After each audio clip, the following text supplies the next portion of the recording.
Hello students, welcome to greenfield study চ্যানেলের পক্ষ থেকে আপনাদেরকে জানাই আন্তরিক শুভেচ্ছা ও ভালোবাসা। তো আজকে আমি তোমাদের সাথে শেয়ার করব পশ্চিমবঙ্গ মধ্যশিক্ষা পর্ষদের দশম শ্রেণীর Rayan Martin English question bank solve 2026।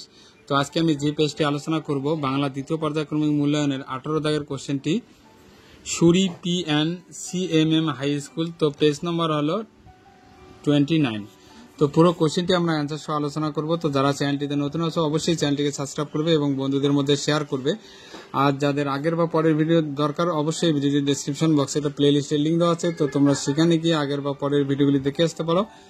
তো তাহলে শুরু করবে একের ঠিক উত্তরটি বেছে নিয়ে লেখো। বাইজির ছদ্মবেশে হরিদার রোজগার হয়েছিল 8 টাকা 10 আনা। সে চোর তাড়াইয়া দরজায় নিজে তালা বন্ধ করিয়াছে। সে বলতে বোঝানো হয়েছে এখানে খ্রিস্টান মেয়েটিকে। ইন্দিরা সুন্দরী উত্তরিলা। ইন্দিরা সুন্দরী বলতে কাকে বোঝানো হয়েছে? দেবী লক্ষ্মীকে। বিশ্বপাতার বক্ষকলে কি ঝোলে? এখানে কৃপণ ঝোলে। বিড়াল বিড়াল তপস্বী শব্দটির ব্যাসবাক্য সমাজ কি? বিড়ালের মতো তপস্বী। এরপরে আমরা আলোচনা করব 2, 3, 4, 5, 6, 7 দাগের কোশ্চেনগুলি। কোশ্চেনের অ্যান্সারগুলি আলোচনা করব এখন। তো 2 দাগে সে ভয়ানক দুর্লভ জিনিস। দুর্লভ জিনিসটি কি ছিল? তো সুবোধ ঘোষের লেখা বহুরূপী গল্পে আলোচ্য অংশে দুর্লভ জিনিসটি হলো জগদীশবাবুর বাড়িতে উপস্থিত সন্ন্যাসীর পায়ের ধুলো।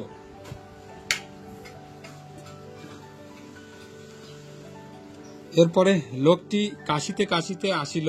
লোকটিকে শরৎচন্দ্র চট্টোপাধ্যায় পথের দাবি রচনা অংশে আলোচ্য অংশে লোকটি কাশতে কাশতে নিমাইবাবুর সামনে হাজির হয়েছিল।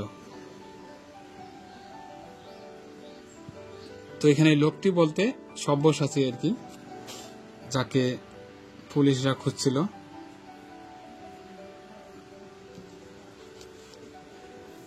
সাজিলা রথীন্দ্র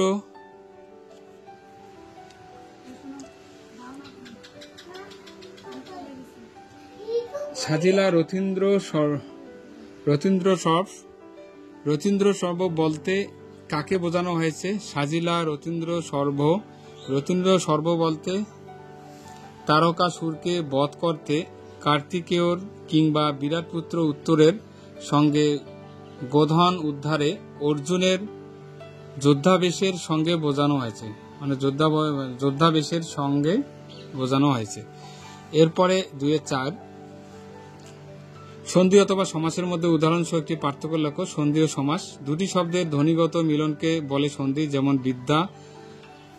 বিদ্যালয় বিদ্যাযোগ ফালায়। এরপরে একাধিক শব্দের অর্থগত মিলনকে বলে সমাস, যেমন দেশের সেবা দেশ সেবা। এরপরে আলোচনা করব আমরা 2, 5 সংখ্যাবাচক বহুব্রীহি ও দ্বিগু সমাসের মধ্যে একটি মিল ও একটি অমিল লেখো। তো মিলটি হলো, দেখো, উভয়ই সংখ্যাবাচক শব্দ ব্যবহার করে সমাস গঠন করে। আর অমিলটা হলো আছে যার অর্থে ব্যবহৃত হয়, যেমন পঞ্চনদী। এই সমাসে সমাসবদ্ধ পদটি বিশেষ্য পদ হয়। 3, 1 পথের দাবি নামক রচনায় অপূর্ব যে দেশপ্রেম প্রকাশিত হয়েছে তা নিজের ভাষায় লেখো। তো শরৎচন্দ্র চট্টোপাধ্যায় পথের দাবি রচনাংশ অপূর্ব চরিত্রটি হৃদয়ে স্বদেশ ও স্বজনের প্রতি অনুরাগ থেকেই বোঝা যায় যে তার স্বদেশ প্রেম কতখানি অকৃত্রিম। তো দেশপ্রেম অপূর্ব দেশপ্রেমের যথার্থ পরিচয় পাওয়া যায় রামদাসের সঙ্গে কথোপকথনের মধ্যে। সব্যসাচী সম্পর্কে তার শ্রদ্ধা ভক্তি চেপে রাখতে না পেরে সে বলেছে যাকে তিনি দেশের টাকায় দেশের লোক দিয়ে শিকারের মতো তাড়া করে বেড়াচ্ছেন, তিনি ঢের বেশি আমার আপনার। এরপরে দেখো 3, 2 বহুরূপী গল্প অবলম্বনে হরিদার চরিত্র বা হরিদার চারিত্রিক বৈশিষ্ট্যগুলি আলোচনা করো। কথামুখ। তো সুবোধ ঘোষের বহুরূপী গল্পটির কাহিনী বিকাশ লাভ করেছে হরিদাস চরিত্রের কেন্দ্র করে। তার চরিত্রের মধ্যেই যে সমস্ত বৈশিষ্ট্য লক্ষ্য করা যায়।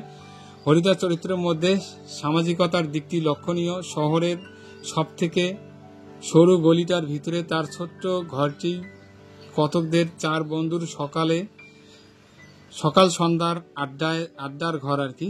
চা চিনি দুধ কতকরা নিয়ে আসেন আর হরিদা উনানের আছে জল ফুটিয়ে দেন। হরিদার জীবন বহুরূপী সেজে সেজে চলতো, কখন বাস স্ট্যান্ডের পাগল, কখনো রাজপথ দিয়ে হেঁটে যান, আবার কখনো বাইজি, বাউল, কাল্পনিক বুড়ো, কাবুলিওয়ালা, ফিরিঙ্গি সাহেব, এইরকম বহুরূপী স্বাস্থ্য। এরপরে 4-1 অভিষেক কবিতা অবলম্বনে ইন্দ্রজিতের চরিত্র বৈশিষ্ট্যগুলি আলোচনা করো। চরিত্র বৈশিষ্ট্য: মাইকেল মধুসূদন দত্তের অভিষেক কাব্যাংশের প্রধান চরিত্র ইন্দ্রজিৎ। তাকে আশ্রয় করেই কাহিনীর বিদেশ, সেখানে ইন্দ্রজিতের কাহিনীর বিকাশ হবে। তাকে আশ্রয় করেই কাহিনীর বিকাশ। সেখানে ইন্দ্রজিতের বেশ কিছু চারিত্রিক বৈশিষ্ট্য লক্ষ্য করা যায়: বীরত্ব ও আত্মবিশ্বাস। ছদ্মবেশী দেবী লক্ষ্মীর কাছে লঙ্কার সর্বনাশ এবং বীরবাহুর মৃত্যুর খবর শুনে ইন্দ্রজিৎ বলে উঠেছিলেন, ঘুচাবো ও অপবাদ বোধি রিপুকুলে দুবার রামচন্দ্রকে। যুদ্ধে হারিয়েছেন ইন্দ্রজিৎ, তৃতীয়বারও পরাজিত করতে আত্মবিশ্বাসী ইন্দ্রজিৎ রাবণকে বলেছেন, সুমূল নির্ভল করিব পামরে আজি। কর্তব্য সচেতনতা: ইন্দ্রজিৎ শুধু পিতৃভক্তই নন, নিজের কর্তব্য সম্পর্কে তিনি অত্যন্ত সচেতন। তাই তিনি বলেন, থাকিতে দাস যদি যাও রণে, তুমি এ কলঙ্ক পিথা ঘুষিবে জগতে। এরপরে স্বদেশ প্রেম। তো ইন্দ্রজিৎ স্বদেশ ও স্বজাতির প্রতি একনিষ্ঠ, তাই তিনি বলে ওঠেন, হাধিক মোড়ে বৈরী দল বেড়ে স্বর্ণ লঙ্কা। আত্মমূল্যায়নের মানসিকতা: লঙ্কার দুর্দশা এবং বীরবাহুর মৃত্যুর পরে তিনি নিজেকে ধিক্কার দিয়েছেন। তো হারিক মোড়ে বৈরী দল স্বর্ণ লঙ্কা হেনা, আমি বামাদল মাঝে, এই আত্মসমালোচনা চরিত্রটিকে মহান করে তুলেছে। এরপরে পত্নীর প্রতি গভীর অনুরোধ। প্রমীলার সঙ্গে ইন্দ্রজিতের দাম্পত্য সম্পর্কটি ছিল অত্যন্ত মধুর। প্রমীলা ইন্দ্রজিৎকে যুদ্ধে ছাড়তে না চাইলে ইন্দ্রজিৎ বলেছেন যে তাকে প্রমীলার ভালোবাসার দৃঢ় বন্ধন থেকে আলাদা করার ক্ষমতা কারোরই নেই। উপসংহার: মধুসূদনের কাছে ইন্দ্রজিৎ ছিলেন ফেভারিট ইন্দ্রজিৎ, সে পক্ষপাত এবং সহানুভূতি এখানে ইন্দ্রজিৎ চরিত্র দেখা যায়। এরপর আলোচনা করব 4-2 প্রয়াল্লাস কবিতায় কবি সুন্দরের যে জয়গান গেয়েছেন তা আলোচনা করো। প্রাককথন: কাজী নজরুল ইসলামের প্রয়াল্লাস আসলে কবির জীবনে উল্লাসের কবিতা। শোষণ, বঞ্চনা, পরাধীনতা, নাগপাশকে ছিন্ন করে জীবনের যে জাগরণ ঘটে, স্বাধীনতা আর সাম্যের ভোরে যার প্রতিষ্ঠা হয় তাকেই কবি স্বাগত জানিয়েছেন। গ্রন্থাগারের যে বছর 1922 প্রয়াল্লাস কবিতাটি প্রকাশ পায়, এই একই বছরে ধূমকেতু পত্রিকার এক সংখ্যায় নজরুল লেখেন, পূর্ণ স্বাধীনতা পেতে হলে সকলের আগে আমাদের বিদ্রোহ করতে হবে। সকল কিছু নিয়ম কানুন বাঁধন শৃঙ্খলা মানা নিষিদ্ধের বিরুদ্ধে সুন্দরের আবির্ভাব। প্রয়াল্লাস কবিতাতেও দেখা যায়, সিন্ধু পাড়ের সিংহদ্বারে ধমক হেনে ভাঙল আগল। পংক্তিটি দেখেই বোঝা যায় স্পষ্ট বিদ্রোহের কথাই বলেছেন। ভয়ঙ্কর বেশে এ হলো সুন্দরের আবির্ভাব। প্রবল তেজ বিপর্যয় নিয়ে যে বিপ্লবী শক্তির আগমন ঘটে তা প্রাথমিকভাবে শঙ্কিত করতে পারে, কিন্তু বিশ্বময়ের আসন সে ইস্পাতেই। তো চিরসুন্দরের প্রতিষ্ঠাতা কবি লিখেছেন বা দেখেছেন, অন্ধকারার বন্ধ কূপে দেবতা বাধা যজ্ঞ কূপে।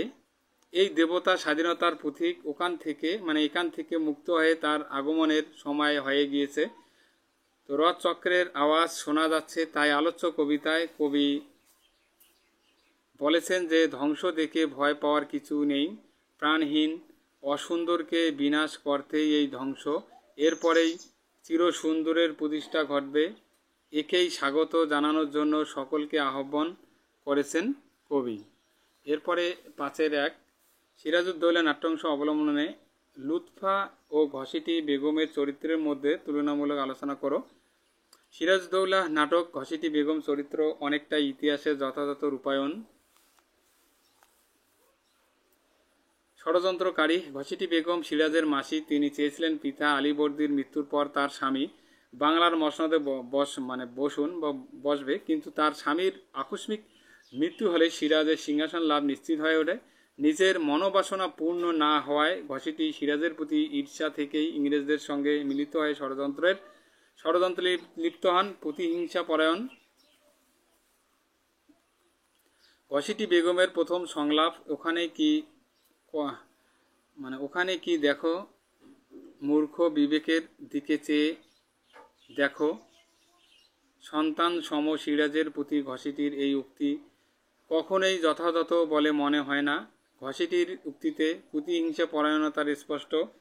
আমার রাজ্য নাই, তাই আমার কাছে রাজনীতিও নাই, আছে শুধু প্রতিহিংসা। লুৎফা বলেন, নিরীহ বেগম লুৎফাকেও দুর্বিনীত ঘসিটি অকারণে শ্লেষপূর্ণ বাক্য শুনিয়েছেন।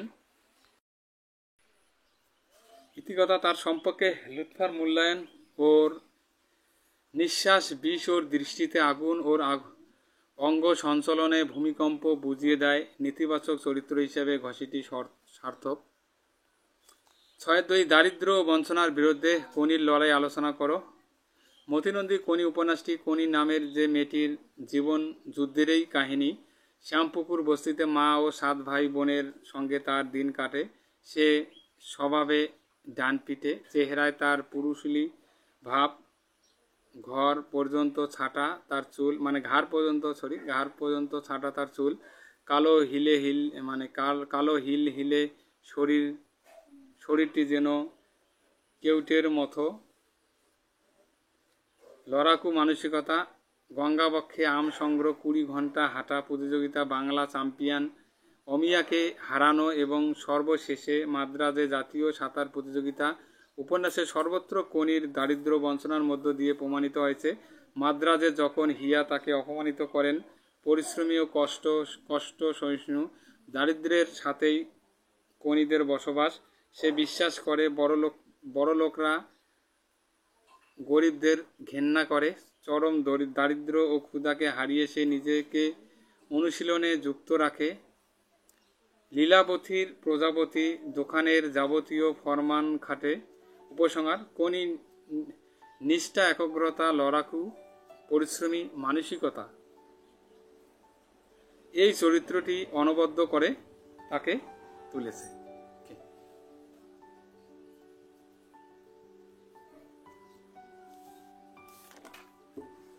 এরপর আমরা আলোচনা করব 7 দাগের যে প্রতিবেদনটি দেওয়া আছে।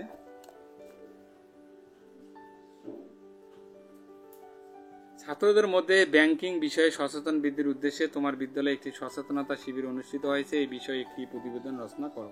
এখন এটি আমরা আলোচনা করব।